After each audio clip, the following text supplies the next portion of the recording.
안녕하세요. 김동섭입니다. 8월 20일 아침 시작하도록 하겠습니다. 오늘 새벽에 미국 시장은 혼조세를 마감을 했는데요. 다우는 강보합, 나스닥은 1.4% 하락하면서 시장을 흔들어버린 상황이 됐습니다. 미국 시장은 뭐 여러가지 이슈가 있는데요. 일단 다가오는 FMC에 대한 경계감이 1차적으로 많이 반영을 하고 있죠.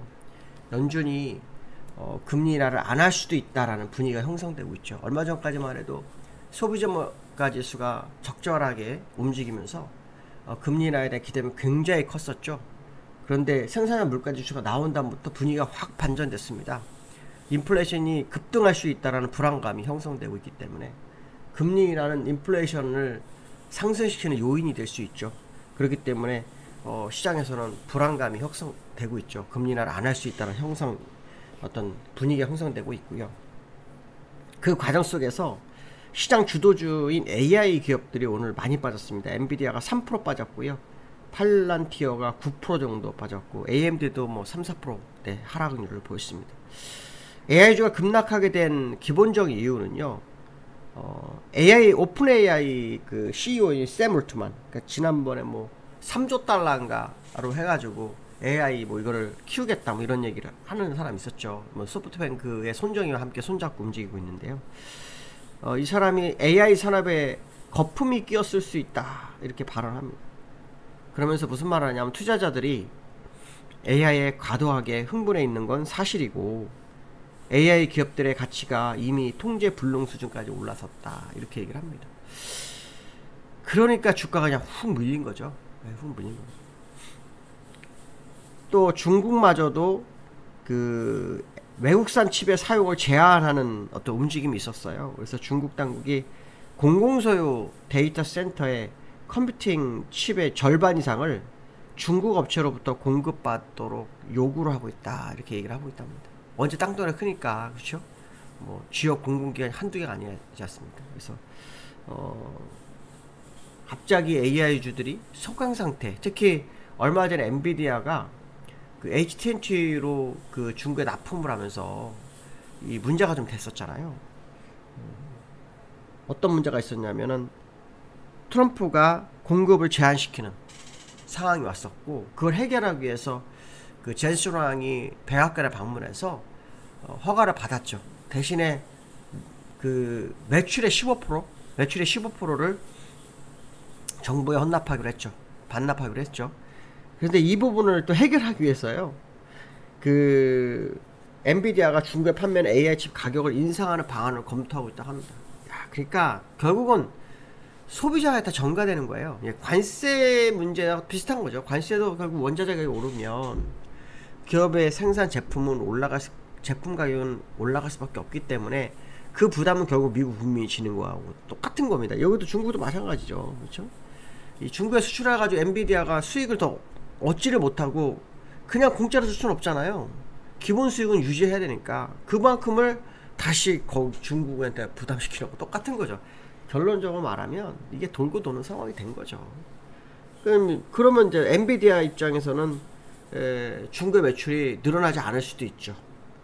왜냐하면 가격이 올라가니까요. 물론 꼭 필요하다면 쓰겠지만 그렇지 않다면 상당히 좀 부담이 될 수 있는 상황이 될 수 있다 이런 해석을 하죠. 또 중국 관련한 그 AI 칩을 좀 더 강력한 거를 뭐 공급하겠다 뭐 이런 얘기도 있긴 한데요.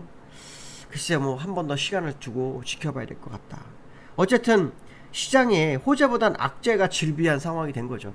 특히 21일, 23일에 연준의 그 금리 인하에 영향을 미치는 잭슨홀 미팅에서 트럼프의 발언이 시장에 찬물을 끼얹을 수 있다? 이런 분위기도 형성되고 있기 때문에. 근데 사실은 미국은 최악의 상황을 가정해서 이 뉴스를 내보내요. 그러고 난 다음에 아니면 괜찮았다 하면서 주가를 끌어올리는 경우도 있었거든요. 그래서 혹시 또 그 전략인가 라는 생각도 들긴 하는데요. 사실 연준은 몇 명이 금리를 요구해도 대다수의 흐름이 되게 중요하거든요. 특히 지표를 되게 중시를 해요. 지표의 변화. 그래서 약간 후행성인 경향이 있어요. 그런 경우가 언제 있었냐면 옛날에 그 2007년도에 금리를 급격하게 할 때 서브프라임 모기지가 문제가 될 수 있다? 라고 하는 이슈가 거의 1년 반 이상 시장을 도배를 했어요. 근데도 그 연준은 괜찮다 하다가 지표가 바뀌니까 이제 그때서 막 움직이기 시작했거든요. 지금도 마찬가지예요. 지표가 계속 나쁜 상태에서 지표가 좋아지는 흐름이 나오기 전까지는 금리 인하를 서두를 확률이 좀 제한되지 않을까. 물론 뭐 내년 5월에 연준 의장이 바뀌면 또 그 시장의 분위기가 바뀔 수 있겠지만 기본적 연준의 흐름은 좀 그런 부분이 있지 않느냐, 그런 해석을 좀 해봐야 될 것 같다, 이렇게 말씀드리고 싶고요. 어제 우리나라 하락했는데 오늘 또 미국 시장이 또 어설픈 하락이 또 나와서 그게 또 국내장에 영향을 미치는지도 한번 확인해 봐야 할 필요성이 있겠다, 이렇게 말씀드리고 싶고요. 나스닥은 1.4%, 다우는 0.2% 상승을 했는데요. 다우는 뭐 요 돌파 시도를 하다가 지금 거기에 딱 걸쳐 있는 상황이죠. 장중에는 거의 0.66% 상승했다가 되돌아온 상황이고요. 나스닥은 이거 돌파를 해놓고 여기서 싸움을 하고 있잖아요. 그래서 지금 오늘 1.6% 빠졌다가 1.4%로 마감했는데, 만약 오늘 밤에 한 번 더 밀려버리게 되면은 회귀를 하는 상황이 돼버리기 때문에 그동안 상승했던 건 다 슈팅으로 바뀌는 상황이 될 거다, 이렇게 보시면 될 것 같다, 이렇게 말씀드리고 싶고요. 원달러를 제가 매일같이 얘기를 하죠. 왜냐하면 이제 조만간 원달러의 대변화가 일어날 수 있는 이평선의 변화가 생기기 때문에 원달러 얘기를 지금 계속 하고 있는데요. 원달러가 어저께 1390원에 마감을 했어요. 1390원 정도. 근데 여기에서는 1392원 93원까지 갔었어요. 그래서 또 박스권 상단선, 절묘하게도 요 고점과 저점, 요 저점 여기죠. 요 저점과의 딱 절반 정도 위쪽에서의 흐름을 계속 보이죠. 그 상단선 위에서 가지는 않았지만 그 흐름을 보이고 있어요. 근데 이제 이평선 상으로는 정배열이 다가올 날이 이제 얼마 안 남았어요. 정배열이 다가온다는 건 뭐냐면 지금 현재 5일선과 20일선만 정배선이고요. 60일선은 아직 행보를 하고 있어요. 그 다음에 120일, 200일선은 위에 있고요. 그래서 완벽한 정배열 아니거든요. 근데 보통은 이제 60일선이 정배열 들어가기 시작하면 결국은 120일선, 200일선도 정배열로 가게 되거든요. 그래서 항상 중요한 것은 60일선이 제일 중요합니다. 뭐 상황에 따라서 다를 수도 있지만, 근데 60일선의 변화가 다가올 수 있기 때문에 원달러를 계속 지켜보는 거거든요. 60일선이 옛날에도 여기 보시면, 과거에 보시면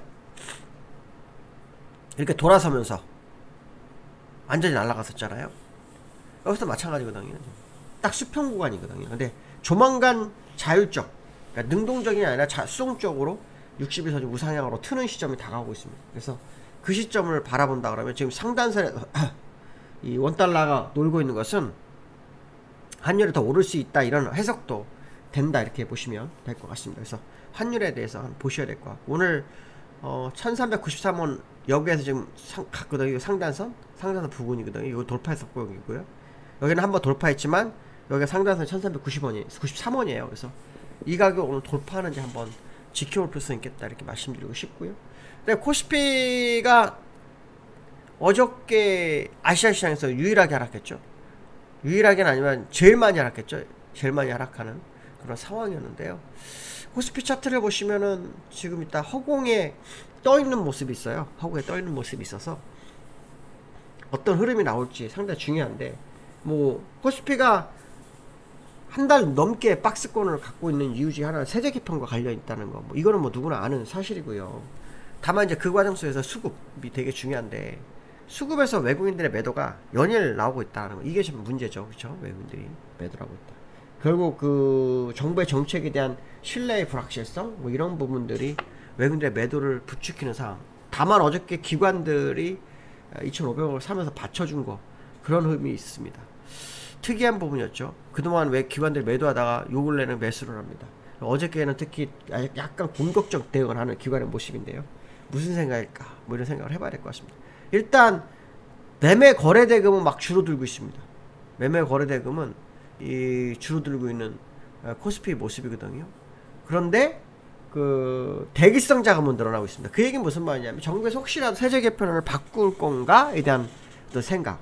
그다음에 어저께 그 대정부 질문 중에서 부총리, 경제부총리의 그 PBR 발언이 좀 시장에 상당히 좀 충격적이었죠. 왜냐하면 PBR이 우리나라 1.05인가? 밖에 안 돼요. 근데 10 정도 된다는 얘기를 해가지고 시장이 도대체 경제를 안 하나? 뭐 이런 얘기도 좀 있었는데요. 어쨌든 뭐 정부 관료가 다 할 수는 없죠. 다 할 수는 없지만 일단 시장 기대치가 굉장히 높은 것만큼은 사실 정부에서는 올리고 싶은, 지수 5,000을 올리고 싶은 그런 어떤 의지는 있어 보이지만 세제 개편은 약간 부담스러운 그런 상황이 되고 있다. 뭐 이런 해석을 해봐야 될 것 같습니다. 오늘 여기까지 하겠습니다. 감사합니다.